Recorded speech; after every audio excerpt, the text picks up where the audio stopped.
Friends, ये video थोड़ा सा इन डेप्थ होने वाला है, इसीलिए इसे अंत तक एकदम कंसंट्रेशन से देखना। हेलो फ्रेंड्स, मैं हूँ गौरव। और क्या आपने कभी सोचा है कि ये ब्रह्मांड को बनाने वाली आखिर सबसे सूक्ष्म चीज क्या है? वैज्ञानिक कई सालों तक सोचते आए थे कि एक एटम है, लेकिन 19th सेंचुरी में क्वांटम फिजिक्स ने हमें बताया कि एटम से भी छोटी चीजें होती है, जैसे इलेक्ट्रॉन्स, क्वार्क्स और न्यूट्रिनोस। ये है सबसे सूक्ष्म पार्टिकल्स। इनसे छोटी कोई और चीज हो ही नहीं सकती। ये हमारी सबसे आधुनिक क्वांटम थियरी ने बताया। लेकिन ये पार्टिकल्स असल में क्या है? क्या सच में ये किसी किस्म के सॉलिड डॉट्स है?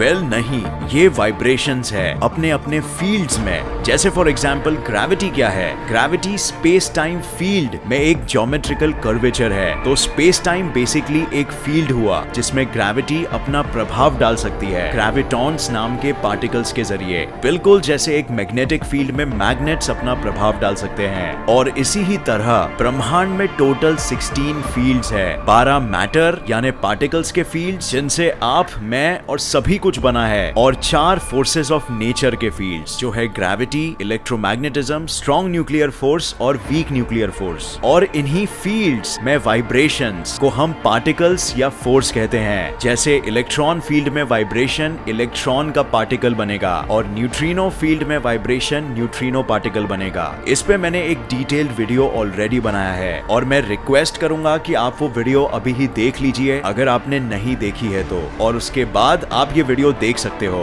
आप गारंटीड बस इन्हीं 2 वीडियोस में क्वांटम थियरी और स्ट्रिंग थियरी को गहराई में समझ पाओगे। वो वीडियो देखने के लिए ऊपर आई बटन पे क्लिक कर दीजिए। तो आखिर ये थी क्वांटम थियरी की सीमा। जो भी हमने अब तक डिस्कस किया, ये हमें 16 अलग अलग किस्म के फील्ड्स देती है, जिसमें उत्पन्न होते हैं 16 अलग अलग किस्म के सूक्ष्म पार्टिकल्स और फोर्सेस ऑफ नेचर। लेकिन क्या ब्रह्मांड की सबसे सूक्ष्म चीज सच में इतनी वैरायटी में पाई जाती है? ये तो बहुत मुश्किल कर देगा पूरे ब्रह्मांड को एक कर पाने में, थियरी ऑफ एवरीथिंग बना पाने में। बट मजे की बात तो ये थी कि ये पार्टिकल्स के फील्ड्स और फोर्सेस ऑफ नेचर के फील्ड्स एक दूसरे से मैथमेटिकली कितना मिलते जुलते थे, ये दर्शाते हुए कि शायद ब्रह्मांड में 16 फील्ड्स नहीं बल्कि एक और सिर्फ एक ही फील्ड होगा जिसमें कुछ ऐसी समान सी चीज है जो ब्रह्मांड में किसी भी पार्टिकल या फोर्स ऑफ नेचर के रूप में मैनिफेस्ट हो सकती है। लेकिन ये किस्म की स्पेशल फील्ड किस चीज की फील्ड हो सकती है? ऐसी कौन सी चीज हो सकती है जो एक ही आकार की हो पर फिर भी वो अलग अलग पार्टिकल्स और फोर्सेस ऑफ नेचर के रूप में अपने आप को ढाल सकती है?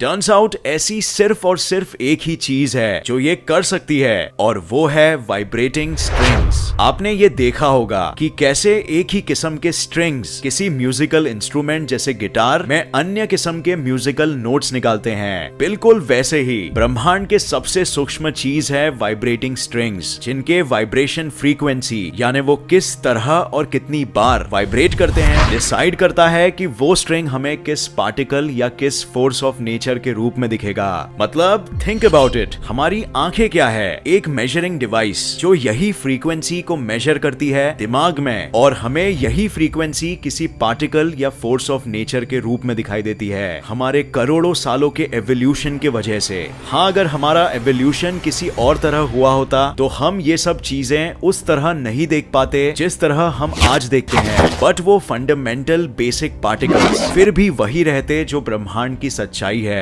और वही सारे पार्टिकल्स, प्रोटॉन्स, इलेक्ट्रॉन्स एटसेट्रा, और फोर्सेस ऑफ नेचर के पार्टिकल्स जैसे ग्रेविटी के ग्रेविटॉन्स, इलेक्ट्रोमैग्नेटिज्म के फोटॉन्स एटसेट्रा बनाते हैं, क्योंकि ये मैथमेटिकली और साइंटिफिकली बिल्कुल सेंस बनाते हैं। Amazing, right? तो ये है वो एक थियरी जो पूरे ब्रह्मांड को एक कण के लेवल से एक ब्लैक होल के लेवल तक जोड़ सकती है, थियरी ऑफ एवरीथिंग। तो अब हमने जान लिया कि ब्रह्मांड के सबसे सूक्ष्म चीज शायद स्ट्रिंग्स है, लेकिन यहाँ पर एक प्रॉब्लम है। जब हम इस थियरी के मैथमेटिक्स को स्टडी करते हैं तो ये पता चलता है कि ये हमारे 3 डायमेंशन वाले ब्रह्मांड में नहीं टिक सकती। इसके कैलकुलेशंस मैच ही नहीं करेंगे। यूनिवर्स स्टेबल नहीं रह पाएगा और हम कभी जन्म ही नहीं ले पाए होते। इनफैक्ट स्ट्रिंग थियरी के कैलकुलेशंस 4 या 5 या इवन 6 डायमेंशन वाले ब्रह्मांड में भी काम नहीं करेंगे, बल्कि सिर्फ 11 डायमेंशंस वाले ब्रह्मांड में ही 10 डायमेंशन स्पेस के और 1 डायमेंशन टाइम का।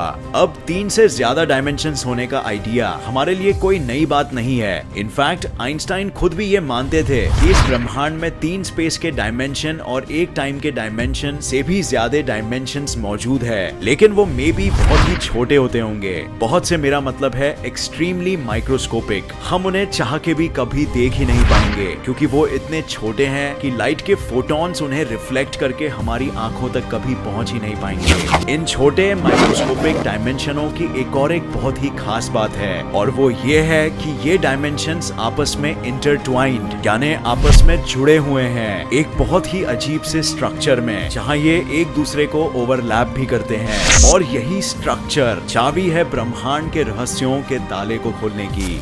ये म्यूजिकल इंस्ट्रूमेंट का उदाहरण लीजिए, कैसे यहाँ इसके ट्विस्ट्स और टर्न्स के वजह से आवाज की विभिन्न किस्म की फ्रीक्वेंसीज यानी म्यूजिकल नोट्स क्रिएट होते हैं। बिल्कुल वैसे ही इन छोटे डायमेंशनों के ट्विस्ट्स और टर्न्स इनके स्ट्रक्चर के ज्योमेट्री में के वजह से स्ट्रिंग्स की वाइब्रेशन की फ्रीक्वेंसी डिसाइड होती है। इसका इलस्ट्रेशन जैसे आप यहाँ देख सकते हो।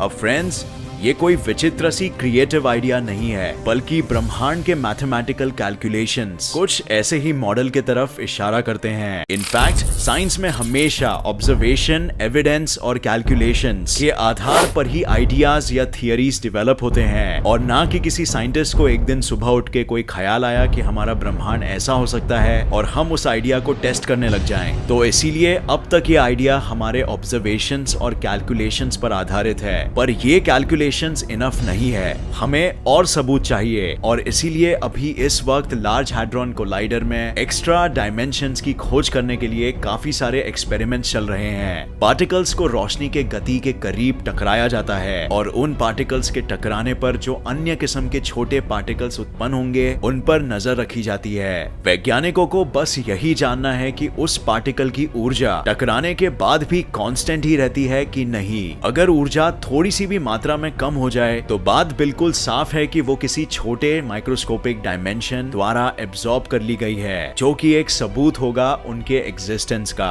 अब दूसरे सबूत के बारे में जानने से पहले ये जानिए कि पूरे ब्रह्मांड में जो कुछ भी आप देख सकते हो, उनकी पढ़ाई करके हमने आज 20 मैथमेटिकल नंबर्स की रचना की है। ये 20 नंबर्स ब्रह्मांड के अन्य चीजें जैसे ग्रेविटी बल की शक्ति, इलेक्ट्रोमैग्नेटिज्म फोर्स की शक्ति, पार्टिकल्स जैसे इलेक्ट्रॉन्स और क्वार्क्स के मैस एटसेट्रा का वर्णन करते हैं। लेकिन मजे की बात यह है कि हम जब भी इन्हें ब्रह्मांड में मेजर करते हैं, आंकड़े हमेशा सेम ही आते हैं, और इन्हीं के वजह से हमारे पास आज वो 20 नंबर्स हैं जिन पर हमारा ब्रह्मांड कायम है। अब यही नंबर्स हमें काम आएंगे स्ट्रिंग फील्ड थियरी को टेस्ट करने में। आइए समझते हैं कैसे। तो जैसे हमने वो म्यूजिकल इंस्ट्रूमेंट के उदाहरण द्वारा देखा था कि कैसे वो इंस्ट्रूमेंट की बनावट, उसका स्ट्रक्चर एक ही आवाज के अलग अलग नोट्स का निर्माण करता है, वैसे ही अगर हम उन सभी स्ट्रिंग्स जो वो माइक्रोस्कोपिक डायमेंशंस में वाइब्रेट कर रहे हैं, उनके सभी डायमेंशंस को अच्छे से जान सके और उनके अलाउड वाइब्रेशन पैटर्न यानी वो टोटल कितने फ्रीक्वेंसीज में वाइब्रेट कर सकते हैं, वो आंकड़े निकाल सके, तो हम फिर उन्हें कंपेयर कर सकते हैं हमारे ब्रह्मांड के वो 20 मेन आंकड़ों से जो हमें अब तक मिले हैं। और अगर दोनों नंबर्स मैच करते हैं तो स्ट्रिंग थियरी के सही होने का ये सबसे बड़ा सबूत होगा।